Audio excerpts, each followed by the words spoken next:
अस्सलाम वालेकुम। आज हम स्टार्ट करते हैं अपना नेक्स्ट टॉपिक जो कि है प्रिपरेशन ऑफ अल्कीन्स। हमने last time preparation of alkenes पढ़ी थी लेकिन वो इनकम्प्लीट थी, हमने पूरी नहीं की थी। उसके अंदर हमने दो प्रोसेसेस नहीं पढ़े थे, पार्शियल हाइड्रोजनेशन ऑफ अल्काइंस और electrolysis of salts of dicarboxylic acid या फिर कोल्ब्स इलेक्ट्रोलिटिक मेथड। तो आज हम ये दोनों स्टडी करते हैं, तो इन्हें डिटेल में देखेंगे। तो आज फिर उसके बाद हमारा प्रिपरेशन ऑफ अल्कीन्स का टॉपिक मुकम्मल हो जाएगा। स्टार्ट करते हैं हम कोल्ब्स इलेक्ट्रोलिटिक मेथड में।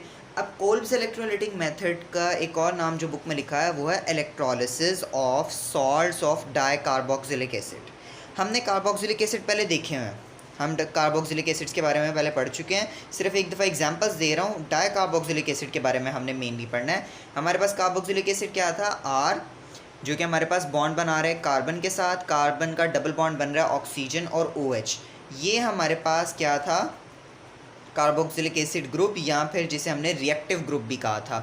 इसकी एक एग्जांपल यहाँ पर लिख दी गई है। यहाँ पर हमारे पास कितने कार्बन्स मौजूद हैं, यहाँ पर हमारे पास 3 और ये 4 कार्बन है। तो ये कितने हो जाएगा, ये 4 कार्बन वाला ब्यूटानोइक एसिड हो जाएगा। ठीक है, इस चीज़ का ध्यान रखना है बस। आगे चलते हैं डाइकार्बोक्सिलिक एसिड। अब दो कार्बोक्सिलिक एसिड से क्या मुराद है, ये मेरे पास कार्बोक्सिलिक एसिड ग्रुप है। अगर मेरे पास कोई ऐसी चेन आ जाए जिसके अंदर ये ग्रुप कार्बन का डबल बॉन्ड ऑक्सीजन के साथ हो और फिर एक बॉन्ड हो वो ऑक्सीजन और हाइड्रोजन के साथ, तो अगर मेरे पास ये एक ही कार्बन चेन के अंदर 2 दफ़ा आ जाए तो मैं बोलूँगा कि ये डाई कार्बोक्सिलिक एसिड है। इसके अंदर 2 दफ़ा कार्बोक्सिलिक एसिड आया। जिस तरीके से मैंने एक एग्जांपल लिखी है ऑक्सैलिक एसिड की। ऑक्सैलिक एसिड के अंदर अगर आप ये गौर करें तो मेरे पास ये क्या बन रहा है, कार्बन डबल बॉन्ड ऑक्सीजन और OH। तो ये क्या बन गया, एक कार्बोक्सिलिक एसिड ग्रुप। और अगर मैं यहाँ पर इसे शो करूँ तो ये भी मेरे पास क्या है, एक और कार्बोक्सिलिक एसिड। तो ये एक डाई कार्बोक्सिलिक एसिड की एग्जांपल है, एक ऐसे एसिड की एग्जांपल है जिसके अंदर 2 दफ़ा कार्बोक्सिलिक एसिड आ रहा है और इसका नेम भी याद रखना है जो कि ऑक्सैलिक एसिड है। अब इसी लिहाज से एक और एग्जांपल मैंने लिखी है जो कि हमारी यहाँ पर यूज़ होनी है। ठीक है, अब मैं उसकी तरफ आ रहा हूँ जो रिएक्शन की तरफ है।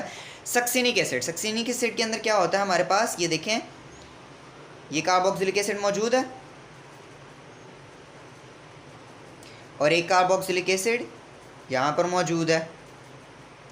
डाई कार्बोक्सिलिक एसिड हो गया। 2 कार्बोक्सिलिक एसिड्स के दरमियान 2 दफ़ा CH2 है, यानी कि ये कितने कार्बन वाला, 1 2 3 4 कार्बन वाला डाई कार्बोक्सिलिक एसिड है। तो इसे हम बोलते हैं सक्सिनिक एसिड। जिस तरीके से हमने अल्केन्स की प्रिपरेशन करते हुए कार्बोक्सिलिक एसिड का सॉल्ट बनाया था सोडियम ऐड करते हुए, उसी तरीके से अब हम यहाँ पर भी करेंगे। ये एक दफ़ा ये सक्सिनिक एसिड का फॉर्मूला अच्छे तरीके से देख लें। इसे किसी भी तरीके से लिखा जा सकता है, जिस तरह यहाँ पर मैंने लिखा है सेम वही चीज़ है। क्या है ये देखें, COOH, उसका बॉन्ड बन रहा है CH2 के साथ, ये बॉन्ड बन गया यहाँ पर, फिर उसका बॉन्ड बन रहा है CH2 के साथ, ये है, और ये आगे मज़ीद बॉन्ड बन गया COOH के साथ। तो सेम वही चीज़ लिखी हुई है। ठीक है, तो सबसे पहले हम क्या करेंगे, हम यहाँ पर सॉल्ट बनाएंगे। सॉल्ट कैसे बनाएंगे, सोडियम के एटम्स को, हम सोडियम मेटल को ऐड करेंगे और ये हाइड्रोजन यहाँ पर रिमूव हो जाएगा, सोडियम आ जाएगा, हाइड्रोजन रिमूव हो जाएगा। और अगर मैं इसे कह सकूँ तो ये सब्स्टिट्यूशन रिएक्शन हुआ है। ठीक है, सब्स्टिट्यूशन अब आप पढ़ चुके हैं इसलिए मैंने यहाँ पर इसका जिक्र किया है। ठीक है, तो ये क्या हुआ, यहाँ पर सब्स्टिट्यूट हो गया। तो हमारे पास हाइड्रोजन अलग से आ गया, 2 हाइड्रोजन एटम्स थे, तो H2 गैस आ गई हमारे पास, जबकि हमारे पास ये सोडियम मेटल्स दोनों यहाँ पर आ गए। तो मेरे पास ये क्या बन जाएगा, डाई सोडियम। 2 सोडियम के मॉलिक्यूल्स आए ना, तो इस वजह से डाई सोडियम सक्सिनेट, 2 सोडियम के एटम्स की वजह से डाई सोडियम आ गया और ये सक्सिनिक एसिड था। अब ये सॉल्ट बन चुका है, इस वजह से मैं इसे सक्सिनेट लिखूंगा, डाई सोडियम सक्सिनेट। ठीक है, अब नेक्स्ट रिएक्शन की तरफ चलते हैं। जो बुक के अंदर रिएक्शन है वो यहाँ से स्टार्ट हो रहा है। बुक के अंदर रिएक्शन क्या कह रहा है जी, कि हमारे पास डाई सोडियम सक्सिनेट है, हम उसे आयोनाइज कर रहे हैं। आयोनाइज से क्या मुराद है, आयंस बनाना, आयंस की फॉर्मेशन होना। तो यहाँ पर मैं आयंस की फॉर्मेशन कर रहा हूँ। आयंस की फॉर्मेशन देखें कैसे हुई है, यहाँ से सोडियम मेटल दोनों जगह से ये अलहदा हो जाएगा। ठीक है, सोडियम मेटल अलग हो गया, 2Na पॉजिटिव आ गया। अब ये पॉजिटिव है तो ज़ाहिरी बात है ऑक्सीजन नेगेटिव होगा। जो भी एक दफ़ा पॉजिटिव निकल गया तो मतलब दूसरी साइड जो रह गई है वो नेगेटिव है। वैसे भी ऑक्सीजन के ऊपर नेगेटिव चार्ज ही होता है। तो ये क्या बन जाएगा, CH2 उसी तरीके से मौजूद है, C डबल बॉन्ड और C double bond O zone से ही है, COO, इनके साथ नेगेटिव चार्ज आ गया। ठीक है, आगे चलते हैं। अब ये नेगेटिव चार्ज कंपाउंड है, ये पॉजिटिव चार्ज कंपाउंड है। अगर मैं लिखूं पॉजिटिव चार्ज कंपाउंड कौन सा होता है, कैटायन होता है, और नेगेटिव चार्ज कंपाउंड कौन सा होता है, एनायन। एनायन हमेशा मूव करेगा एनोड की तरफ। एनायन के ऊपर नेगेटिव चार्ज होता है जबकि एनोड के ऊपर पॉजिटिव चार्ज होता है। तो नेगेटिव चार्ज हमेशा पॉजिटिव चार्ज की तरफ मूव करेगा, एनायन हमेशा एनोड की तरफ मूव करेगा। जबकि ये कैटायन है मेरे पास, ये कैटायन कौन सा चार्ज रखता है, पॉजिटिव, और ये मूव किसकी तरफ करेगा, ये मूव करेगा नेगेटिव की तरफ। और नेगेटिव हमारे पास क्या होता है, कैथोड।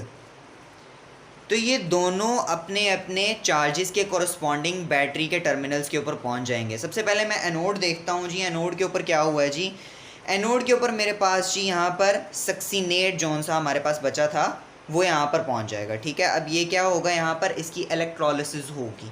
यहाँ पर आयोनाइजेशन हुई थी, यहाँ पर इलेक्ट्रोलिसिस होगी। इलेक्ट्रोलिसिस से मुराद क्या है, यहाँ पर 2 इलेक्ट्रॉन्स रिमूव होंगे। ये मैंने इक्वेशन के अंदर ही लिख दी हैं क्योंकि बुक के अंदर भी इसी तरीके से लिखे हुए थे। सेपरेट भी लिखे जा सकते हैं, मैं यहाँ पर भी लिख सकता हूँ 2 इलेक्ट्रॉन्स, लेकिन शर्त यह अगर मैंने यहाँ पर लिखती हैं तो मैं यहाँ पर नहीं लिखूँगा, एक जगह पर लिखूँगा क्योंकि उसका मतलब वही है। ठीक है, तो मैं यहाँ से कैंसिल कर रहा हूँ क्योंकि मैंने यहाँ पर लिख दी हैं। ठीक है, तो क्या होगा जी, 2 इलेक्ट्रॉन्स रिमूव हुए, पहले की तरह सेम प्रोसीजर चल रहा है, फ्री रेडिकल बन गया। फ्री रेडिकल बनने से मुराद ये है कि अब ये बहुत ज़्यादा रिएक्टिव है, अब इसकी रिएक्टिविटी ज़्यादा है, तो ये कोशिश करेगा कि ये फ़ौरन रिएक्शन करे। अब यहाँ पर इसकी होगी होमोलाइसिस। होमोलाइसिस से क्या मुराद है, होमोलाइसिस से मुराद ये है कि यहाँ पर ब्रेकेज होगी और इक्वल ब्रेकेज होगी। यहाँ पर से ये बॉन्ड ब्रेक हो जाएगा, ये बॉन्ड ब्रेक होगा तो हमारे पास ये क्या बचेगा, CO2, और ये भी CO2, तो हमारे पास 2 मोल्स बच जाएंगे CO2 गैस के। जबकि हमारे पास ये CH2 और ये CH2 बचेगा। क्या यहाँ पर कार्बन के 3 बॉन्ड बन रहे हैं या 4 बन रहे हैं, तो मैं देखूंगा 3 बॉन्ड बन रहे हैं। कैसे, 2 बॉन्ड ऑक्सीजन के साथ, 1 कार्बन के साथ, 2 बॉन्ड हाइड्रोजन के साथ, 1 कार्बन के साथ। सेम यहाँ पर 2 बॉन्ड हाइड्रोजन के साथ, 1 कार्बन के साथ। तो चौथा बॉन्ड कैसे बनाएगा, चौथा बॉन्ड वो क्या करेगा, वो डबल बॉन्ड बना लेगा। इस तरीके से मेरे पास यहाँ पर प्रिपरेशन पूरी हो जाएगी और मेरे पास क्या बनेगा, इथीन। इथीन का मॉलिक्यूल मेरे पास बन गया। लेकिन रिएक्शन कंप्लीट नहीं हुआ, क्यों, क्योंकि अभी कैथोड के ऊपर रिएक्शन होना है। अब हम कैथोड के रिएक्शंस के ऊपर चलते हैं। कैथोड पे क्या हो रहा है, हमारे पास वाटर मॉलिक्यूल है, सेम उसी तरीके से जिस तरह लास्ट रिएक्शन के अंदर था, लास्ट प्रिपरेशन ऑफ अल्केन्स के अंदर था। वाटर मॉलिक्यूल इलेक्ट्रॉन्स के साथ रिएक्ट करेगा और क्या करेगा, ये हाइड्रोजन और ये OH है। ठीक है, तो क्या करेगा, ये H जोन से ये अलहदा हो जाएगा, 2 हैं तो ये H2 बना लेगा। हाइड्रोजन के 2 एटम्स हैं ना, ये देखें। ठीक है, तो ये H2 बन जाएगा। तो बाकी जो हमारे पास बचा OH नेगेटिव, वो यहाँ पर हमारे पास 2OH नेगेटिव आ जाएगा। ठीक है, नेक्स्ट क्या होगा, नेक्स्ट हमारे पास ये 2Na पॉजिटिव। ये 2Na पॉजिटिव कहाँ से आया, जब हमने आयोनाइजेशन करवाई थी तब हमारे पास ये सोडियम बना था, सोडियम कैटाइन बना था, जिसने कैथोड के ऊपर आकर रिएक्शन देना है। कैथोड के ऊपर आके किससे रिएक्शन देगा, OH नेगेटिव से, और हमारे पास क्या बन जाएगा, 2NaOH, सोडियम हाइड्रोक्साइड।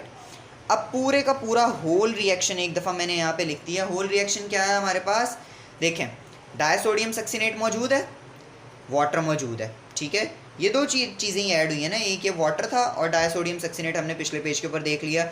ये दोनों रिएक्ट करेंगे, रिएक्ट करके यहाँ पर आयोनाइज होंगे या इलेक्ट्रोलिसिस। ठीक है, दोनों ठीक होंगे, आयोनाइज भी और इलेक्ट्रोलिसिस दोनों ही काम हो रहे हैं पूरे प्रोसेस के अंदर। हमारे पास रिजल्ट में क्या आया था, इथीन। ठीक है, और क्या है हमारे पास, कार्बन डाइऑक्साइड बनी थी, 2 कार्बन डाइऑक्साइड के मोल्स बने थे।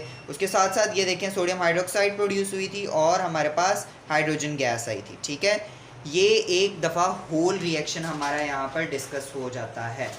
इसके साथ ही एक दफ़ा जनरल रिएक्शन हम देख लेते हैं। जनरल रिएक्शन से हमें ये समझ लग जाएगी कि हम R ग्रुप जो सा मर्जी चेंज कर दें, हम और भी अल्कीन्स बना सकते हैं। ज़रूरी नहीं है कि हम सिर्फ इथीन या इथाइलिन ही बनाएंगे, हम और भी जितने भी हम सिमेट्रिकल अल्कीन्स कहते हैं वो हम बना सकते हैं। तो अब वो कैसे फॉर्मेशन होगी, सेम उसी तरीके से देखें। मेरे पास डाई सोडियम सक्सीनेट नहीं है। अब क्यों? क्योंकि यहाँ पर आर ग्रुप है। ये आर ग्रुप CH2 भी हो सकता है, या आर ग्रुप हाइड्रोजन भी हो सकता है। तो इस वजह से वैसे हाइड्रोजन अगर होगा तो ये रिएक्शन नहीं होगा, लेकिन CH2 अगर होगा तो फिर ये रिएक्शन अकर करेगा और हमारे पास अल्कीन आएगा। तो मैं यहाँ पर ये मेन चीज़ डिस्कस कर रहा हूँ कि अगर CH2 हो या C2H4 आ जाए या C3H6 आ जाए, तब हमारे पास क्या प्रोडक्ट बनेगा, इन दोनों R ग्रुप्स के दरमियान में डबल बॉन्ड बन जाएगा और हमारे पास अल्कीन आ जाएगा। बाकी सारी चीज़ें कांस्टेंट है। देखें 2CO2 2NaOH प्लस H2, ये वही चीज़ें हैं जो पहले भी थी। ठीक है, नेक्स्ट चलते हैं पार्शियल हाइड्रोजनेशन ऑफ अल्काइंस। अब पार्शियल हाइड्रोजनेशन ऑफ अल्काइंस करने से पहले ज़रा एक दफ़ा आपको स्लाइड शो करवा रहा हूँ मैं जी। ये स्लाइड देखें, इस स्लाइड के अंदर आपको रिएक्शन शो हो रहा है। आपके पास स्टार्ट में क्या है, देखें सोडियम सक्सीनेट लिखा हुआ है उसने वहाँ पे। डाई सोडियम सक्सीनेट भी बोल सकते हैं, सोडियम सक्सीनेट भी बोल सकते हैं। उसकी वजह क्या है, बुक के अंदर उसने सिर्फ डाई सोडियम सक्सीनेट लिख दिया है 2 सोडियम्स की प्रेजेंस की वजह से। लेकिन जब मैं सोडियम सक्सीनेट भी बोलता हूँ तो उससे मुराद यही होती है कि 2 ही सोडियम्स हैं। ठीक है, तो इसमें इतना पढ़ने की ज़रूरत नहीं है, सोडियम सक्सीनेट बोलें या डाई सोडियम बोल दें। ठीक है, एक्यूरेटली वैसे सोडियम सक्सीनेट ही होता है, बुक के अंदर थोड़ा सा मिसप्रिंट भी हो जाता है। तो क्या होगा, हमारे पास सबसे पहले सोडियम जो सा वो रिमूव होगा, सोडियम कैटाइन रिमूव हो गया और सक्सीनेट आयन हमारे पास आ गया है नेगेटिव चार्ज के साथ। अब नेगेटिव चार्ज वाला हमारे पास क्या होता है, हमेशा एनाइन। एनाइन मूव करेगा एनोड की तरफ, एनाइन मूव कर गया पॉजिटिव एनोड की तरफ। क्या हुआ, हमारे पास सक्सीनेट आयन मौजूद है, वो क्या कर रहे हैं, यहाँ पे 2 इलेक्ट्रॉन्स लूज कर रहा है। देखिए वहाँ पे -2 इलेक्ट्रॉन्स लिखा है, वो 2 इलेक्ट्रॉन्स लूज करेगा। 2 इलेक्ट्रॉन्स लूज करके क्या बन गया, CH2COO और सेम वही कार्बन के साथ बॉन्ड बना के CH2COO, और ये यहाँ पर फ्री रेडिकल है। ठीक है, तो क्या होगा, अब आखिर पे इनका रिमूवल हो जाएगा, कार्बन डाइऑक्साइड अलग रिमूव हो जाएगी और आपके पास इथीन प्रोड्यूस हो जाएगी। कैथोड के रिएक्शन के ऊपर आते हैं। कैथोड के ऊपर देखें 2Na पॉजिटिव प्लस 2 इलेक्ट्रॉन्स। ठीक है, ये यहाँ पर 2Na यहाँ पे अलग से कर दिया है, सेम उसी तरीके से रिएक्शन है, इतना कंफ्यूज होने की ज़रूरत नहीं है, अलग अलग तरीक़ों से भी कर सकते हैं, होगा वही। ठीक है, आपके पास एट दी एंड 2NaOH और H2 गैस ही प्रोड्यूस हो रही है। अच्छा, इसके साथ ये दूसरी स्लाइड शो हो रही होगी अब आपको। दूसरी स्लाइड के अंदर भी सेम उसी तरीके से एक्सप्लेन्ड है, लेकिन थोड़ा सा उसने माइनर और मेजर लिख दिया है, थोड़ा बहुत डिफरेंस आ रहा है, लेकिन है वही चीज़। ठीक है, तो क्या हो रहा है हमारे पास, सबसे पहले देखिए जी सोडियम सक्सीनेट है। सोडियम सक्सीनेट जो सा आयोनाइज करवा रहे हैं हम। आयोनाइज करवाने के बाद हमारे पास क्या बना, एनोड के ऊपर चला गया हमारा सक्सीनेट आयन और कैथोड के ऊपर हमारा चला गया सोडियम। वही सोडियम इलेक्ट्रॉन्स और वाटर के साथ ऐड होके हमारे पास क्या प्रोडक्ट बना रहा है, 2NaOH प्लस H2। ठीक है, जबकि हमारे पास जो सक्सीनेट आयन है वो 2 इलेक्ट्रॉन्स रिमूव करके पहले हमारे पास सक्सीनेट फ्री रेडिकल बनाएगा, उसके बाद कार्बन डाइऑक्साइड का रिमूवल। देखिए वो -2 CO2 लिखा हुआ है, सेम वही चीज़ है, कार्बन डाइऑक्साइड रिमूव होगा और हमारे पास फिर हमारे पास अल्कीन जोन सा है वो आ जाएगा हमारे पास। देखिए वो CH2 single bond CH2 show किया है पहले उसने, क्यों, क्योंकि पहले तो स्टार्ट में तो सिंगल बॉन्ड रहेगा ना, वो फ्री रेडिकल बनेगा, उसके बाद वो डबल बॉन्ड बनाएगा। नेक्स्ट चलते हैं हम पार्शियल हाइड्रोजनेशन ऑफ अल्काइन की तरफ। हाइड्रोजनेशन क्या है, हम पहले भी कर चुके हैं। एडिशन ऑफ हाइड्रोजन को हमने कहा था जी कि ये हाइड्रोजनेशन कहलाता है।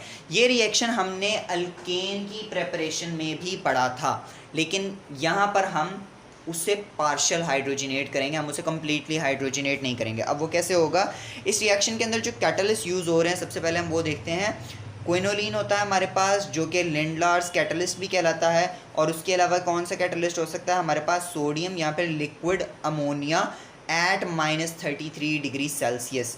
याद रखें ये चीज़ें पॉइजन है।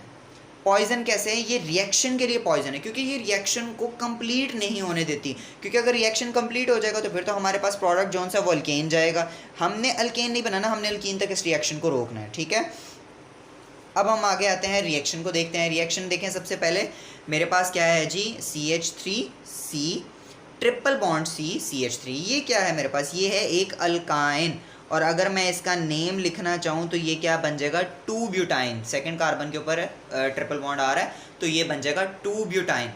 2 ब्यूटाइन के अंदर मैं H2 ऐड कर रहा हूँ, यहाँ पर 2H2 नहीं ऐड कर रहा, 2H2 मैंने ऐड किया था अल्केन के अंदर, क्योंकि मुझे 4 हाइड्रोजन के एटम्स ऐड करके अल्केन बनाना था। यहाँ पर मुझे 2 हाइड्रोजन के एटम्स ऐड करके एक अल्कीन बनाना है।